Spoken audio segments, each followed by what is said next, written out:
A cidade de Lugo será o punto de saída e chegada da Ruta Castrexa, que a Asociación Motorista Lucense celebrará o vindeiro sábado, día 11.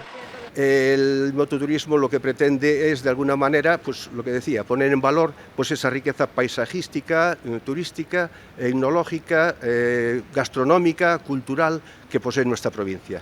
A Deputación colabora coa organización desta proba que combina a paixón polas dúas rodas co turismo e que puntúa para os campeonatos de Galicia e de España de mototurismo. Representa pois ese tipo de espazos que busca a Deputación de Lugo para buscar alternativas ao ocio e, sobre todo, para dar a coñecer a nosa fantástica provincia.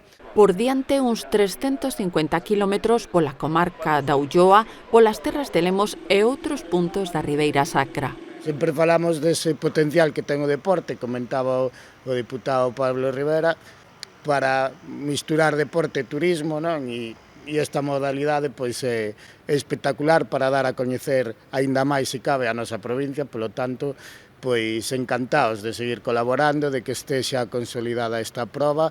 Como en anteriores edicións, os motoristas que proceden de toda España decidirán como percorrer o itinerario nun tempo máximo fixado pola organización da Ruta Castrexa.